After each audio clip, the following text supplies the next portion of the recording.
भारत का electric vehicle बाजार एक और बड़ी विदेशी निवेश डील की दहलीज पर खड़ा है। अमेरिका की दिग्गज निवेश कंपनी जो है KKR अब JSW MG मोटर इंडिया में करीब $400 मिलियन तक का निवेश करने की तैयारी कर रहा है। अगर ये सौदा पूरा होता है तो कंपनी को नए मॉडल लॉन्च करने, फैक्ट्री एक्सपेंशन और EV कारोबार को तेजी से बढ़ाने के लिए बड़ी ताकत मिलेगी। वहीं चीन की SAIC यानी सियाक अपनी हिस्सेदारी घटाने की तैयारी में, जबकि JSW ग्रुप कंपनी में अपना दबदबा और बढ़ाना चाहता है। आखिर इस संभावित डील के पीछे क्या है पूरी रणनीति, भारत के EV बाजार के लिए इसका क्या मतलब है और इससे किससे सबसे ज़्यादा फायदा होगा, प्रवीण खरसर का रुख करेंगे। सर, ये भी JSW की स्टोरी हम लोग लगातार जो इंटेंसिवली कवर करते हैं, क्या लेटेस्ट अपडेट है ये भी बताइए। नहीं, जैसा आपने बताया, जो अमेरिकन प्राइवेट इक्विटी फर्म है KKR JSW MG मोटर में 3,000 से 3,500 जो है करोड़ रुपए का इन्वेस्टमेंट करना चाहती है। अब इस बात को क्यों आखिर 3,500 करोड़ रुपए भारत की यूनिट में लगाना चाहती है JSW मोटर में, उसको केवल एक आंकड़ा है उससे समझने की कोशिश कीजिए। इसी साल जून 2026 के कार सेल्स के विशाल जो नंबर आए हैं वो बहुत सारी तस्वीर को साफ कर देते हैं। MG मोटर के अगर आप नंबर को देखेंगे तो रिकॉर्ड सेल्स की है MG मोटर ने जून के महीने में, अब तक की सबसे ज़्यादा सेल है भारत में। 7568 गाड़ियाँ, 7,568 गाड़ियाँ बेची हैं। पिछले साल के जून महीने के मुकाबले 30% ज़्यादा ये गाड़ियों की बिक्री हुई है MG मोटर की जी। इससे भी बड़ी बात यह है कि इन जो 7568 गाड़ियाँ जो बेची हैं MG मोटर ने, उसमें उसका 75% हिस्सा EV गाड़ियों का है, यानी 5700 से ज़्यादा गाड़ियाँ ऐसी हैं जो EV हैं।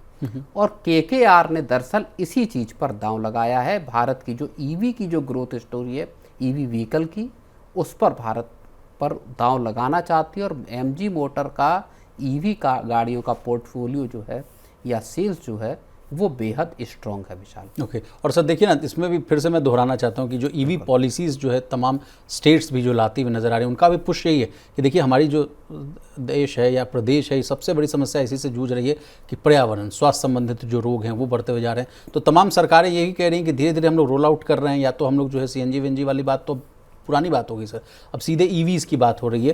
तो इसलिए भी जो है विदेशी कंपनियां जो है जमकर आ रही हैं भारत, और यहाँ पे लग रहा है जो पैसा भारत में जिस तरह से पॉलिसी चेंज हो रही हैं EV गाड़ियों के फेवर में, चाहे 2 व्हीलर हो, चाहे आपके 4 व्हीलर हो या 3 व्हीलर भी हों, और कमर्शियल व्हीकल्स भी हों, सरकारें बड़े बड़े इंसेंटिव दे रही हैं आपके अब कमर्शियल ट्रक्स के लिए जो EV बेस्ड हों।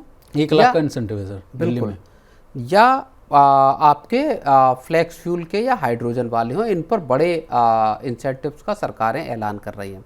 राज्य अभी दिल्ली में इस चीज़ का ऐलान हुआ है कि साहब एक टाइम के बाद हम EV गाड़ियों के अलावा किसी गाड़ी का रजिस्ट्रेशन ही नहीं होने देंगे। ये चीज़ दूसरे राज्य भी धीरे धीरे लागू करेंगे। पूरे देश में EV को मास लेवल पर अडॉप्ट किया जाए, इसके लिए सरकारें तेज़ रफ्तार से पॉलिसीज़ बना रही हैं, केंद्र सरकार की एक तरह से कहूँगा अगुवाई में।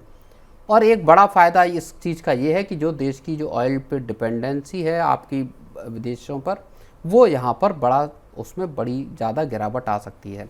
तो इस चीज़ का जो EV गाड़ियों का जो फ्यूचर है उसको देखते हुए, और भारत में EV का एक बड़ा जो प्लेयर है वो दरअसल JSW मोटर्स है, तो इसको लेते हुए KKR का ये दांव जो है, मुझे लगता है कि उन्होंने यहाँ पर कदम उठाया। जो EV पॉलिसी को मैं देख भी रहा था सर, उसमें कहा गया कि EV को देखिए ना, और कितने ल्यूक्रेटिव उनको मतलब बेनिफिट्स दिए जा रहे हैं।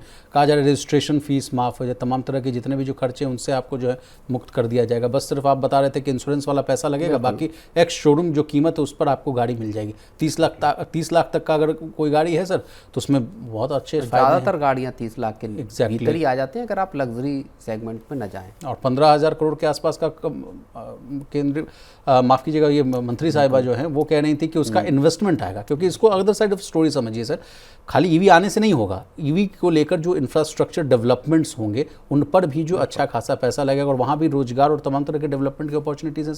नहीं, बिल्कुल, न केवल देखिए EV के लिए केवल कार मैन्युफैक्चरर इसमें बड़ा स्टेक होल्डर नहीं है, बैटरी वाले, इसमें बैटरी मैन्युफैक्चरर हैं, इसमें आपका EV जो चार्जिंग का इंफ्रास्ट्रक्चर क्रिएट करने वाले जो पार्टीज़ हैं, जो कंपनियां हैं, वो भी एक बहुत बड़ा रोल इसमें प्ले करेंगे। जगह जगह अभी भारत में जो ईवी चार्जिंग इंफ्रा है उसकी नेग्लिजेंस, एक तरह से नेग्लिजेंट जो है वो आपकी पहुंच है ना के बराबर जी।